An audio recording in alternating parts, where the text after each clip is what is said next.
2 Raja-Raja 25. Zedekia memberontak terhadap Raja Babel. Maka pada tahun ke-9 dari pemerintahannya dalam bulan yang ke-10 pada tanggal 10 bulan itu, datanglah Nebukadnezar Raja Babel dengan segala tentaranya menyerang Yerusalem. Ia berkemah mengepungnya dan mendirikan tembok pengepungan sekelilingnya.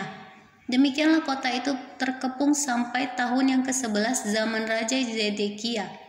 Pada tanggal 9 bulan yang keempat, ketika kelaparan sudah merajalela di kota itu, dan tidak ada lagi makanan pada rakyat negeri itu, maka dibelah oranglah tembok kota itu dan semua tentara melarikan diri malam-malam melalui pintu gerbang, antara kedua tembok yang ada di dekat Taman Raja.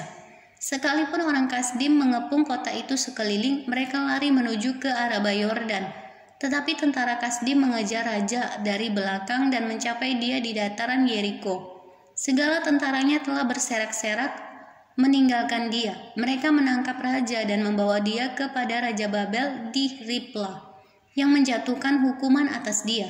Orang menyembelih anak-anak Zedekia di depan matanya, kemudian dibutakannya lah mata Zedekia, lalu ia dibelenggu dengan rantai tembaga dan dibawa ke Babel. Dalam bulan yang kelima pada tanggal 7 bulan itu, itulah tahun ke-19 zaman Raja Nebukadnezar Raja Babel. Datanglah Nebuzaradan, kepala pasukan pengawal pegawai Raja Babel ke Yerusalem. Ia membakar rumah Tuhan, rumah raja, dan semua rumah di Yerusalem. Semua rumah orang-orang besar dibakarnya dengan api. Tembok sekeliling kota Yerusalem dirobohkan oleh semua tentara Kasdim yang ada bersama-sama dengan kepala pasukan pengawal itu. Sisa-sisa rakyat yang masih tinggal di kota itu dan para pembelot yang menyeberang ke pihak Raja Babel, dan sisa-sisa khalayak ramai diangkut ke dalam pembuangan oleh Nebuzaradan, kepala pasukan pengawal itu. Hanya beberapa orang miskin dari negeri itu ditinggalkan oleh kepala pasukan pengawal itu untuk menjadi tukang-tukang kebun anggur dan peladang-peladang. Juga tiang-tiang tembaga yang ada di rumah Tuhan dan kereta penopang dan laut tembaga yang ada di rumah Tuhan dipecahkan oleh orang Kasdim, dan tembaganya diangkut mereka ke Babel.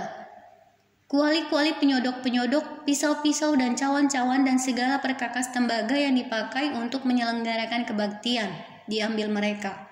Juga perbaraan-perbaraan dan bokor-bokor penyiraman, baik segala yang dari emas maupun segala yang dari perak, diambil oleh kepala pasukan pengawal itu. Adapun kedua tiang laut yang satu itu, kereta penopang yang dibuat oleh Salomo untuk rumah Tuhan, tiada tertimbang tembaga segala perkakas ini. 18 hasta tingginya tiang yang satu, dan di atasnya ada ganja dari tembaga. Tinggi ganja itu 3 hasta, dan jala-jala dan buah-buah delima ada di atas ganja itu sekeliling. Semuanya itu tembaga. Dan seperti itu juga tiang yang kedua, disertai jala-jala. Lalu kepala pasukan pengawal itu menangkap Seraya, imam kepala, dan Zefanya, imam tingkat 2, dan ketiga orang penjaga pintu. Dari kota itu ditangkapnya seorang pegawai istana yang diangkat mengepalai tentara, dan 5 orang pelayan pribadi raja yang terdapat di kota itu, dan panitera panglima tentara yang mengerahkan rakyat negeri menjadi tentara, dan 60 orang dari rakyat negeri yang terdapat di kota itu. Nebuzaradan kepala pasukan pengawal menangkap mereka dan membawa mereka kepada Raja Babel di Ripla. Lalu Raja Babel menyuruh membunuh mereka di Ripla, di tanah Hamat. Demikianlah orang Yehuda diangkut ke dalam pembuangan dari tanahnya. Gedalia menjadi gubernur dan dibunuh. Tentang rakyat yang masih tinggal di tanah Yehuda yang ditinggalkan oleh Nebukadnezar Raja Babel, diangkatnya lah atas mereka Gedalia bin Ahikam bin Safan.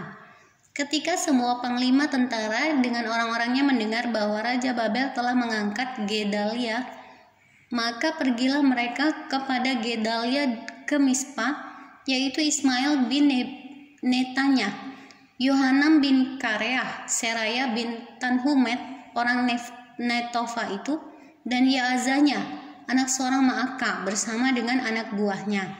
Lalu bersumpahlah Gedalia kepada mereka dan anak buah mereka, Katanya kepada mereka, "Janganlah kamu takut terhadap pegawai-pegawai orang Kasdim itu. Tinggallah di negeri ini dan takluklah kepada orang Raja Babel.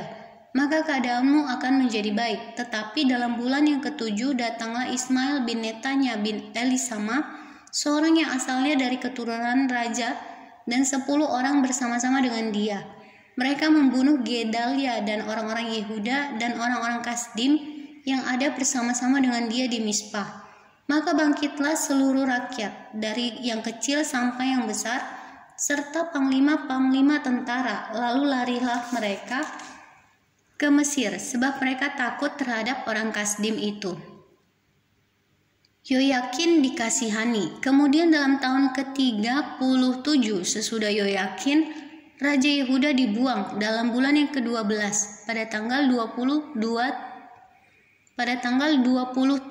bulan itu. Maka Ewil Merodah, Raja Babel dalam tahun ia menjadi raja, menunjukkan belas kasihannya kepada Yoyakin, Raja Yehuda, dengan melepaskannya dari penjara. Ewil Merodah berbicara baik-baik dengan dia dan memberi kedudukan kepadanya lebih tinggi daripada kedudukan raja-raja yang bersama-sama dengan dia di Babel. Ia boleh mengganti pakaian penjaranya dan boleh selalu makan roti di hadapan raja selama hidupnya. Dan tentang belanjanya, raja selalu memberikannya kepadanya, sekadar yang perlu tiap-tiap hari selama hidupnya.